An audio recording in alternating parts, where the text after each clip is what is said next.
Hey guys, y'all DM here. I'm going to run you through another character creation vid for Fate of the Norns.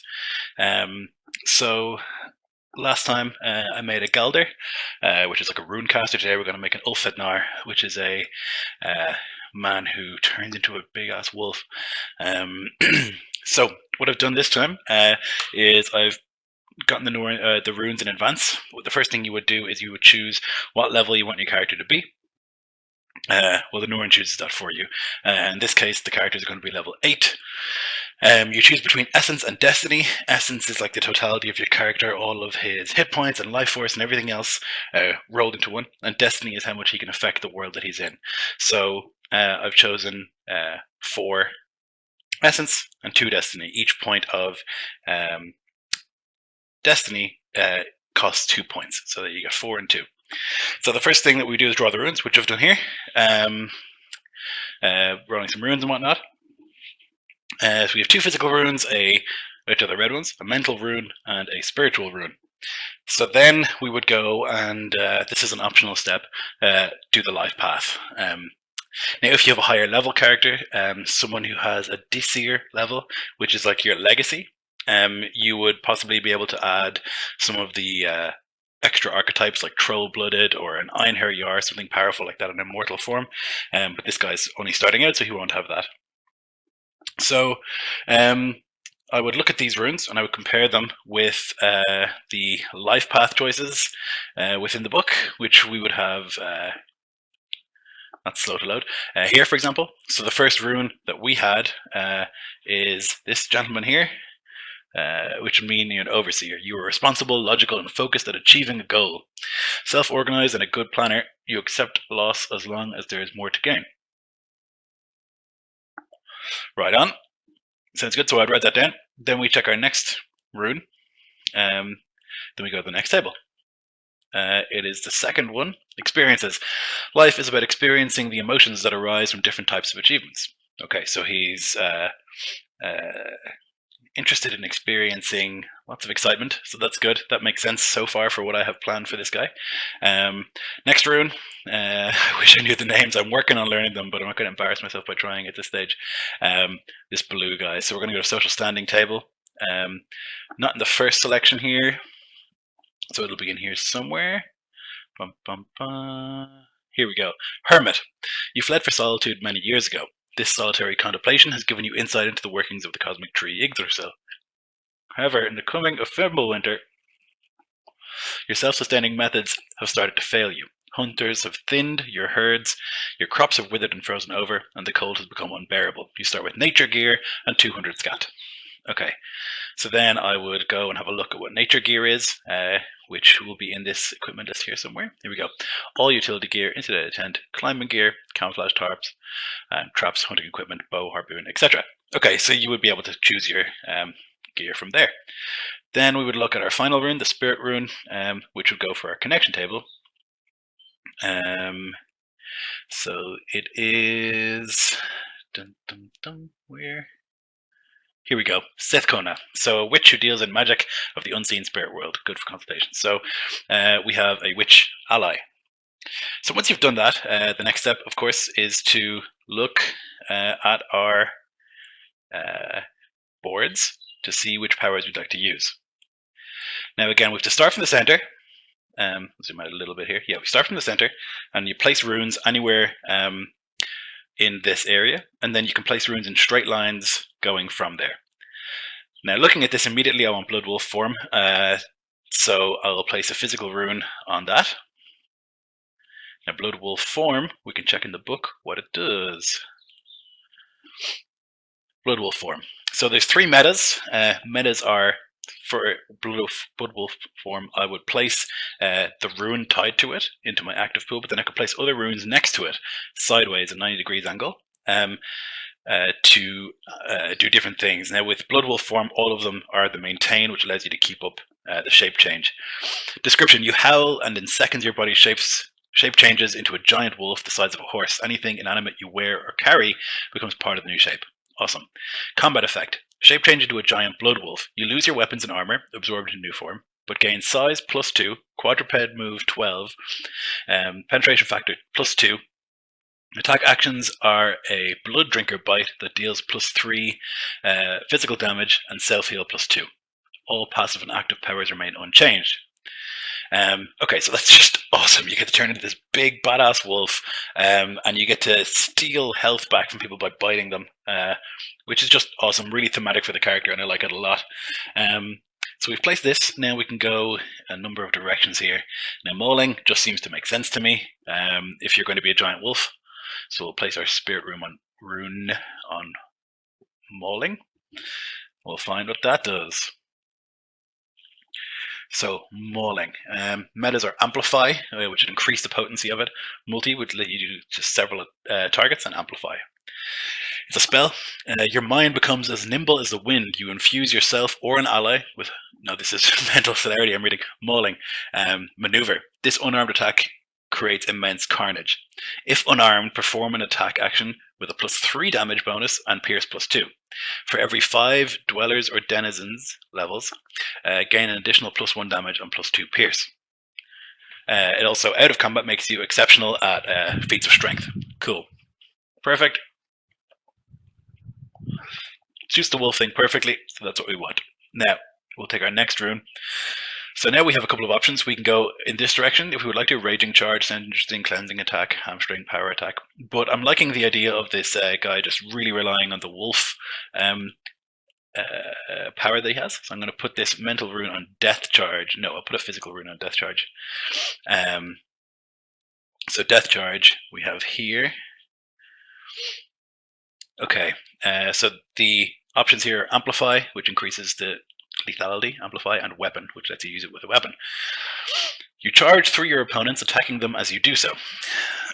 Perform a move action with a +2 bonus. You can pass through opponents, move through their hexes. If you are wielding a melee weapon, are larger than the opponent, and have not attacked this opponent during a combat round, you can perform a weak attack action, which is half the damage, with a +1 bonus on each opponent you pass through. You can't end your movement in the same hex as an opponent. So that is awesome. You can turn into this giant wolf, which increases your size already, so you'll likely be bigger than what you're fighting, and then you just like barrel through them and attack all of them, which is just great. Super thematic as well. You're just like barreling through, biting and slapping them out of the way as you go. Out of combat, you're especially talented in repetitive tasks. You're faster and more efficient at such tasks, which is also cool. So we'll take that, and then we have one left, and sticking with the wolf motif, we're going to go with Howl, Rally the Pack. So we'll place that on there and see what that does. So Howl, Rally the Pack. You can amplify it, you can turn it into a combo, or you can make it an area effect. It's a spell. Howl and invite other allies to join in to create a glorious lupine anthem that regenerates and rejuvenates. The recipients of this spell immediately heal +3, recovers 2, and gets a +4 move bonus on their next move action. So it's just this huge buff that you can do, which helps everybody else in the party, which I think is really great and thematic as well when you're a big-ass wolf. Out of combat, you can howl to identify yourself to other kindred souls who follow the ways of nature. Ulfhednar, Sons of Fenris, Druids, and so on. So I think that's really thematic too, right? You meet this weirdo out in the wilderness and he's a bit shady, but then you like let out this massive howl and then he knows that you're of the same kind of blood. So I think those are really good choices, really thematic choices, and I'm really pleased with them. So we're going to take back our runes and we're going to go over to our passive skills. Okay, so immediately there's a huge selection once again. Looking here, unarmed power seems like a good plan for me. We're going to be a wolf most of the time, whenever possible anyway. There's another howl, which I would definitely enjoy. Carried by blood sound interesting, but I have a route planned and I'm going to stick with it. So we're going to put a physical rune on unarmed power. Unarmed power gives you, here we go. Your unarmed fighting style is not simple brawling. You know how to use your body as a lethal weapon, causing damage to your foes. Your unarmed attack gain a weapon meta, much like weapons. If you're using blunt attacks, such as fists, you gain knockdown. If you're using pierce or slash attacks, such as claws or fangs, you gain gore. Performing active powers with unarmed attacks now allows the weapon meta to be effective. Awesome. Excellent. Suits perfectly, so that's what we'll take. Next, we're going to go for Rallying Pack Howl, which should stack nicely with our other howling that we have going on. So Rallying Pakel, you tap into your feral soul and turn your head up to the dark sky and howl a melody of courage. During upkeep, you heal +3. So good, that's great. Every time upkeep happens, we heal +3. If you perform a major sacrifice, +1, then all allies within 2 hexes also heal +3. So that's, again, like combined with the other howl, just a huge amount of utility and helpful stuff you're doing through this badass howl. So I think that really suits. Next, we're going to go for might, because we want that giant size. This is what I'm eyeing up here. So might. Okay, you are stronger than average, and your melee weapons strike with greater impact. On an attack action with a melee weapon, or when performing an unarmed attack, that's important, you deal +1 additional physical damage. Perfect. That suits absolutely great to what we want.